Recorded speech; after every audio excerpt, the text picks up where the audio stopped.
Revisiting log 010. Federation identifier Daulton Nelson. Location Talon 4. Begin log. I've been on this planet for a few days now. The Federation's got me up to my knees in busy work. While I sit here and toil, I can't help but think about what happened here 18 years ago. The legendary bounty hunter Samus Aran was once on this planet and stopped the space pirates from turning it into their own personal freak laboratory. It's an event well known to those who work in the Federation. The tale of Samus's heroic deeds, the depiction of her adventure, the way she took on both the pirates and the local wildlife here, I can't help but think about it. You know, the guys back home have a name for this tale. They call it Metroid Prime.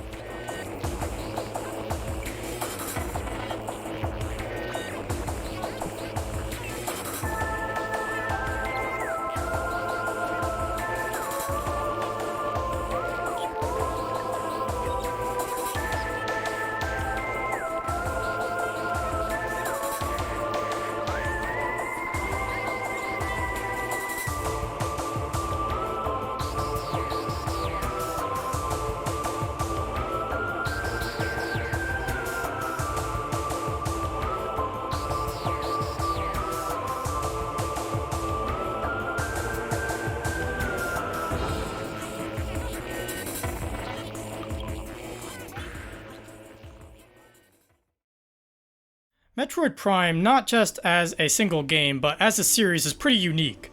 The game exists in a genre that normally focuses on frenetic and tactile gameplay. Shooters are normally about how good it feels to shoot, or how satisfying it is to conquer the opposition around you. But Metroid Prime is very much the opposite of that. Metroid Prime is slow and atmospheric. It takes its time, and isn't afraid to make the shooting of the game take a back seat. It's as much more of an adventure than it is a shooter, and that's just what the game's publisher, Nintendo, marketed it as. A first-person adventure. Nintendo also had a hand in the development of the game, along with Texan development company Retro Studios, which was new at the time. Retro was partially made of members of the late Iguana Entertainment, whom you may remember for the Turok video game series, two of which I covered in previous revisitings. Retro Studios was responsible for the art and engineering behind Metroid Prime, while Nintendo handled the music, and both worked on the design, with members of Nintendo of Japan even flying to and from Retro's offices. The Metroid series was in a weird spot during this time. The Metroid series hadn't seen a game released in 8 years since its last entry, and this was for a few reasons. One reason was that the last entry of the Metroid series was Super Metroid. Super Metroid is one of the greatest video games of all time, and it's had that reputation for a while. When it came to following up Super Metroid, neither Nintendo's developers or the third-party developers Nintendo would reach out to would take the job. None of them felt that they could follow up such a game. Another reason that may be related to that would be that on release, Super Metroid was considered a commercial disappointment in Japan. It sold well here, but it's easy to see why Nintendo of Japan didn't immediately jump at the chance to make another Metroid game. And that sight becomes even more clear with our third reason. Nintendo's next big console after the Super Nintendo Entertainment System was the Nintendo 64. Of all the things that have to do with the 64 preventing another Metroid game from being made, the controller is the most evident culprit here. It's no secret that the old 3-prong controller for the 64 wasn't exactly intuitive, and Nintendo knew it. Difficulty to develop a Metroid for the system was directly pointed at for the awkward controller. And so these three potential reasons are why Metroid didn't see any releases at all for 8 years. However, things changed with Retro. Nintendo saw their 3D shooter engine and started development on a new Metroid title. There was some deliberation on where the game would be, in the first or the third person, but after an intervention from Shigeru Miyamoto, the perspective of the game was set. Thus, Metroid Prime was born, and released on the Nintendo GameCube in the holiday season of 2002. On release, the game was a commercial and critical success, and the game has gone on to be one of the best-selling games on the GameCube. And even 18 years later, I would say that it still holds up very well to this day. I've only played through Metroid Prime once before, and was surprised that when I picked this game up again, I didn't want to put it down. opting for longer play sessions than what I would normally do. But I don't think it's entirely flawless. There were a few things that bugged me about the game overall, so to find out what I loved and what I thought was a little annoying, let's dive right in by starting at the beginning of Metroid Prime. The game starts out with the intergalactic space bounty hunter, Samus Aran, intercepting a ship belonging to the Space Pirates, a group of violent aliens who partake in nefarious experiments. The opening sequence of Metroid Prime is handled very well, as it sets the stakes early on, and gives a nice action hook to suck players in. This intro is pretty famous for its illusion of power that it gives to the player early on. You see, in the beginning of Metroid Prime, Samus has a good set of abilities. Players get to feel strong, and their navigation feels great. However, after a set amount of events, Samus is robbed of most of her abilities, causing players to both feel a sense of dread and look forward to regaining those abilities later. As you might guess, things don't go well for either Samus or the pirates out in space. Samus escapes as the ship is blowing up, and pilots her own ship down to the planet of Talon 4. Here is where the game truly begins for the player. From here, there is a semi-story that plays out as you make your way through the planet, but for the most part, the game will be more about your exploration and the narrative you make in your own head as you do that. This definitely isn't a game for someone who is looking for a more heavy narrative element in their games. Instead, Metroid Prime is more atmospheric, for lack of a better word. If you played any of the Metroid games that precede Prime, then you'll notice how similar Prime is to past entries, especially when compared to Super Metroid. In fact, I look at Prime as a quite literal 3D interpretation of the 2D Metroid games. Almost nothing from the original formula is changed, other than settings, level layouts, and the perspective. Everything else is pretty much intact. There are a few features that didn't translate into Prime, but for the most part, if you played a Metroid game, then you'll be pretty comfortable here. That goes for me as well. Since I'm a huge Metroid fan, I've played pretty much every Metroid game.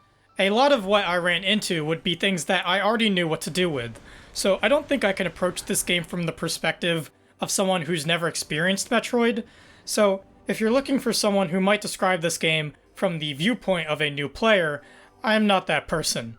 So, as a person who's well versed in the language of Metroid, what is this game all about? What do you do in it? How do you play? Well, let's start at one of the aspects of Metroid that the series is most known for: exploration.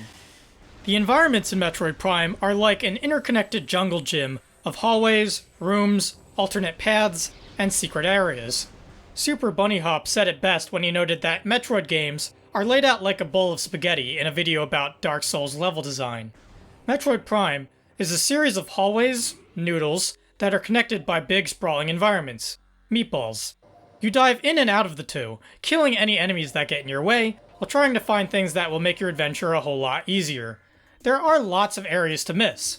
Retro Studios and Nintendo do a great job of hiding some things in plain sight. Part of this has to do with how well Metroid Prime utilizes 3D. While there are some areas that are laid out primarily in the X and Z axes, there are also a lot of rooms that are vertically stacked with multiple layers of platforms. Sometimes I would get stuck, all because I didn't look up when I should have. The developers also made destructible objects look very natural to their environment. It can be hard to tell what's static and what can be blown up. This will cause you to really look around and analyze what's around you. As you're doing this, I'm sure you'll notice how beautiful and detailed the game looks. With the exclusion of some admittedly silly, video gamey looking structures here and there, a lot of the world of Metroid Prime looks very organic.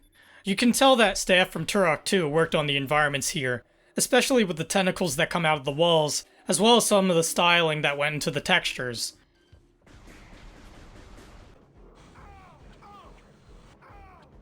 The lighting in the game is gorgeous. There are even enemies that will emit light and will change the scenery around them.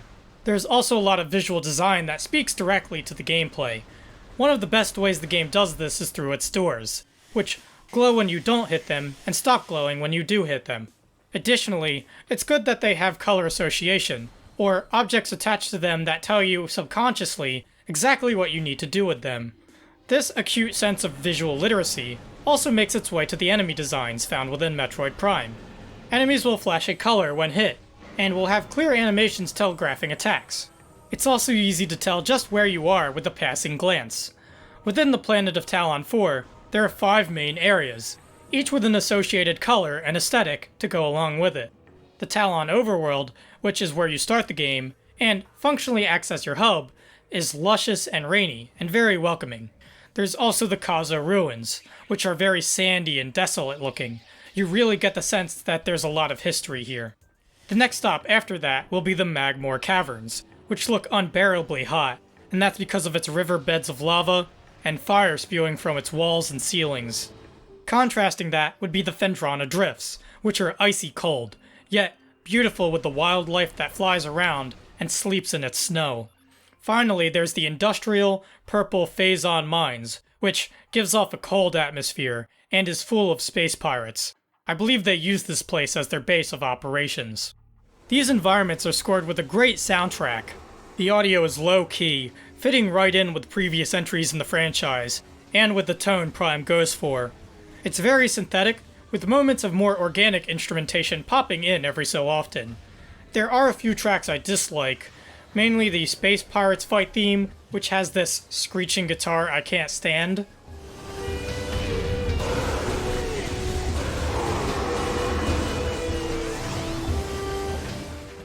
Or this repetitive loop that plays in a specific part of the Phendrana Drifts that gets on my nerves.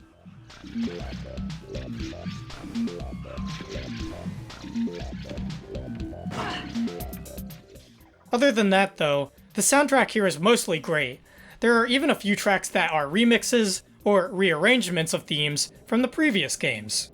As you can probably tell, there's plenty of planet to explore, thus it may seem easy to get lost. Thankfully, the developers included a fantastic 3D map. This map is displayed in the top right of your screen and can be viewed in full with a single button press. This 3D map displays the full scope of the world around you in all its 3D glory, yet the design is simple, being mostly in translucent orange wireframe. It's a lot of fun to zoom in, pan around, and rotate the map in order to plot your course, making note of certain landmarks, and generally learning the world as you go along. One detail I really like about this 3D map is that each room in the game has a name. It makes things very easy to navigate, as you can talk with others who've played the game about where exactly you are in the game, and if you get stuck, you can look up the room that you're having specific trouble with. You'll notice that as you play through Metroid Prime, that this 3D map doesn't have all the information of the environment. Rather, as you enter each room, that room gets added to your already existing map. This is great as it leaves room for the player to explore and look for things. You can see the rooms you haven't explored, but only if you download the map data at a map station. When you do this, blue rooms will appear on your map. These are rooms you haven't been in yet, but now know about. This can also cause excitement for the player and give them something to look forward to. This whole map system works very well with Metroid Prime's environments, as well as its gameplay. As an adventure, it's nice to have a map that helps guide the player on their journey. Of course, what's an adventure without some little treasures to find along the way? And Metroid Prime has plenty in the form of extensions to your pre-existing abilities. In the beginning of her adventure, all Samus can really do is move and look around, and shoot things with her arm cannon. There are a few other key features I'm leaving out so I can talk about them later, but other than that, what I said is your basic functionality. Of course, as we went over earlier, there's a good amount of extensions to your arsenal that you'll find as you go through Talon 4. When near one of these upgrades, a pulsating sound effect will play. It always causes me to stop in my tracks and look around to see where the object is.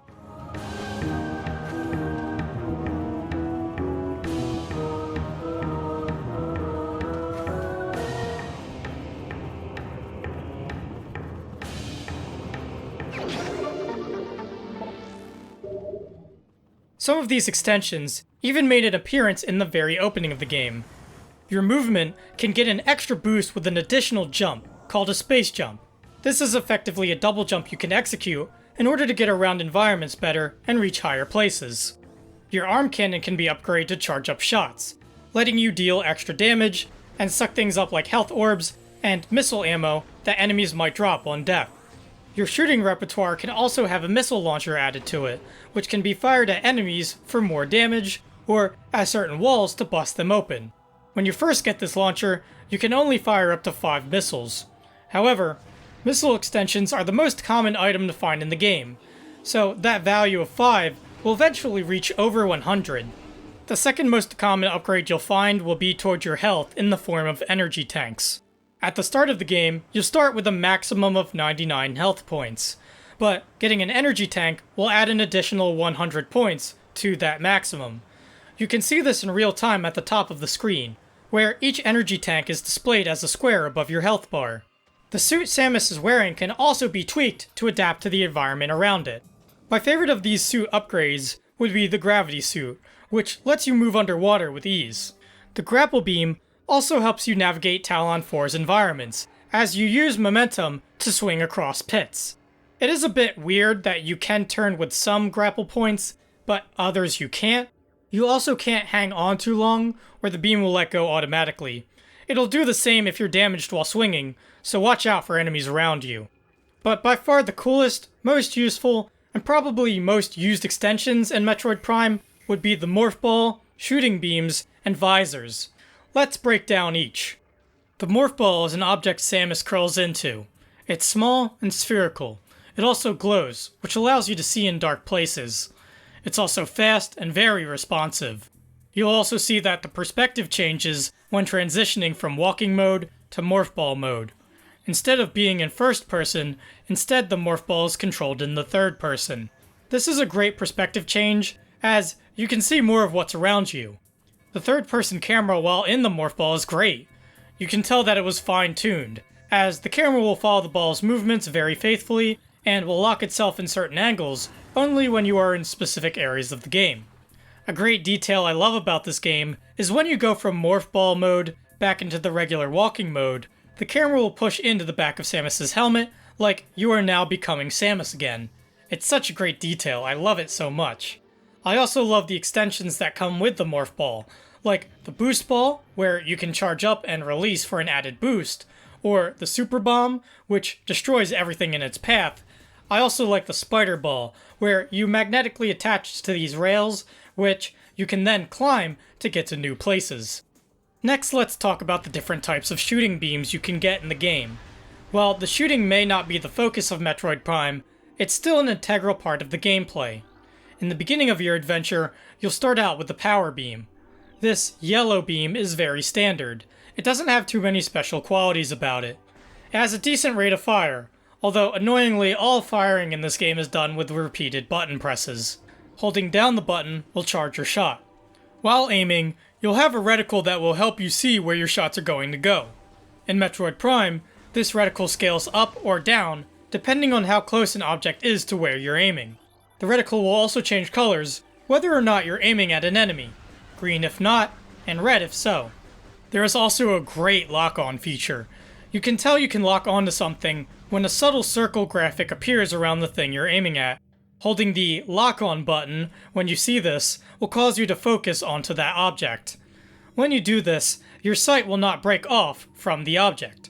This makes it easy to circle and sidestep around it. When you don't lock onto anything at all, your sight will still become fixed, which can have its own benefits.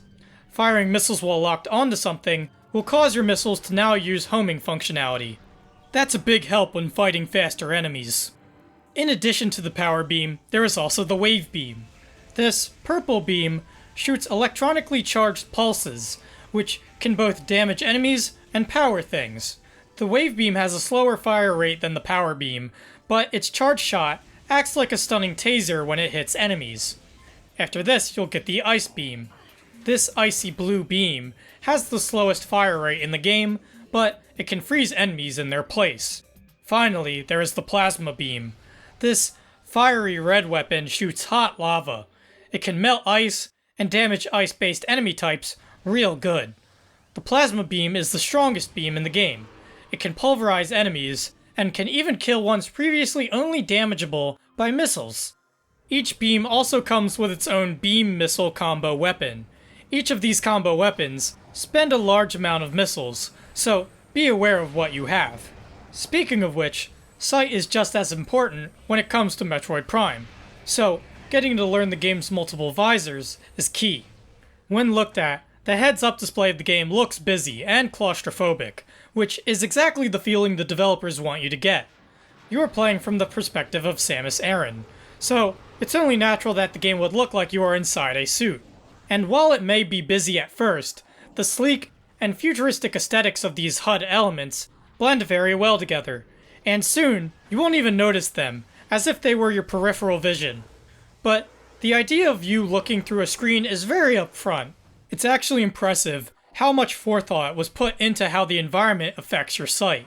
Rain will fall right onto your visor, and bright sources of light will reflect Samus's face. You'll also notice things we talked about earlier, like your health bar at the top of the screen and your missile count and 3D map on the right. On the left, there is a radar which shows creatures that are in your proximity, as well as a danger bar below that, telling you how close a dangerous environmental hazard is to you. This is your normal combat visor. This is what you'll be seeing for most of the game, but there are 3 more visors you can swap between as you get farther into Metroid Prime. There's the thermal visor, which allows you to see dark places and causes objects with heat signatures to glow yellow and red, while colder objects are blue and purple. The X-ray visor makes everything very cyan colored and reduces visibility, but you can see if there are objects behind walls and are able to see apparitions. Finally, the most useful visor in the game is the scan visor. When using this visor, when you lock onto something, you'll scan it. When the scan is complete, information will pop up about the scanned object. Information like weak points and lore. This is great because Metroid as a universe already has a ton of lore and world building put into it, so these blurbs you get are so much fun to read. It's also great that they use it as a required mechanic so that players get acclimated to using it for finding secrets and for finding enemy weak points. This feature can also be fun for completionists, as they put a percentage of scanned items in the menus, giving you a goal to scan everything. When scanning things, objects that haven't been scanned glow in bright orange boxes. Important things that stay in your logbook and count toward your scan percent glow red. When you scan something, that box will become faint, but you can still scan the object if you want. Some of my favorite scan items include destructible objects, as these things will be made of a specific material, which can be tied to a weapon that destroys said material. There are also the logs you can find, which contain the more heavy lore and narrative. It's great that the developers made these optional, so that players who aren't interested in this kind of stuff don't have to sit through it. With the various extensions, upgrades, beams, and visors now covered, we can now go over how you progress in Metroid Prime. As you gain more abilities, it feels like the world evolves and you can start to explore more of it. There are save stations spread out through Talon 4, where you can save your progress and will also fill your health. And at around 12 to 15 hours long, the campaign of Metroid Prime actually moves at a brisk pace. You get a lot done each time you sit down and play this game. Part of this can do with the amount of stuff you can find. Another way the game keeps its pace up is by giving you an objective every now and then. You'll get a notification at the top of your screen, and if you press the button the notification has on it, the game will take you to your 3D map. It will then focus on a specific room, and will put a big, noticeable question mark marker on it, so that you can always find it. This is great because this system ensures that the player will always have some semblance of where they're going. You never really feel lost in the game's world.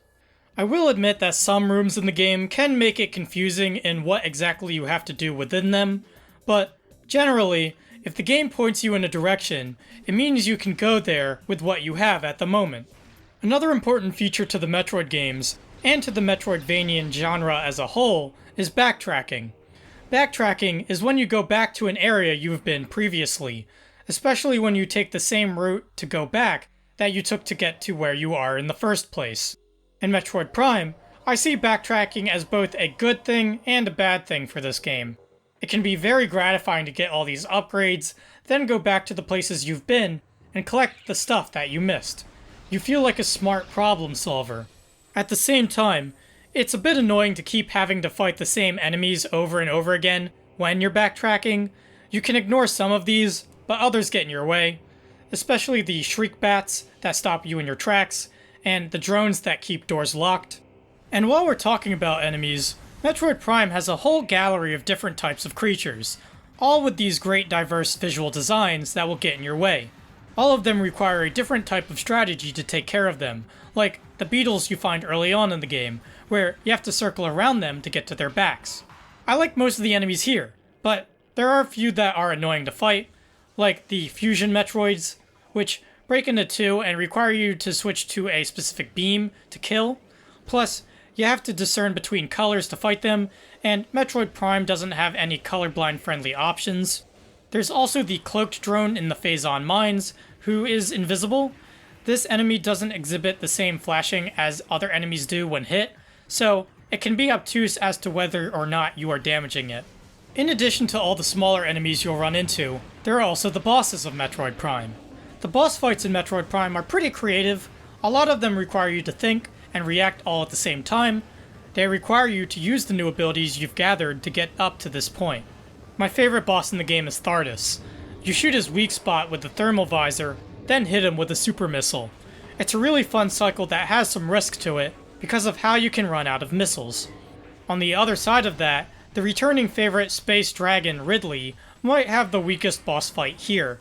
You can body him pretty easily, however once you get him down to 25% health, the fight grinds to a halt as you have to stun him by shooting him in the mouth, then shooting his core for small amounts of damage. It's really not very fun. Ridley comes near the end of the game, which by this point you'll really start feeling like a super soldier, as the game requires you to use all of your abilities to get things done. It's such a great feeling. You'll also start to uncover more of the space pirates' operations, while these pirates are incorporating the technology of your beams into their suits. The end goal of the game is to collect the 12 Kazo artifacts and bring them to a temple in the Talon overworld. You can find this temple early on in the game. It has these pillars that you can scan in order to get hints on the locations of the artifacts. Tying this to Turok 2 for a bit, because I'm a massive fanatic of that game, and Retro employees most likely worked on that game before Prime, these artifacts are kind of like the Primogen keys from Turok, especially in the way where you have to use your acquired skills to get them, and how getting all of them gets you to the final fight of the game. Once you do get all of the artifacts and make your way to the temple, you'll fight Ridley. After this fight, you'll make your way down to the planet core. This place looks really neat with how corrupted it is. It's covered in Phazon, and looks like the insides of something. Here you can save for your final time, and refill your missiles. Before you fight the final boss, there's one more room you have to fight your way through, with those annoying fusion Metroids that endlessly spawn. Get through this, and you fight the titular beast, Metroid Prime. Metroid Prime is a neat two-part fight. The first part is beam-based, and the second part is visor-based. The first part requires you to discern colors, so colorblind people may be screwed. Both parts of the fight are fairly simple for the most part. It's not as challenging as you think a final boss would be, yet I still think it's a great way to cap off the game.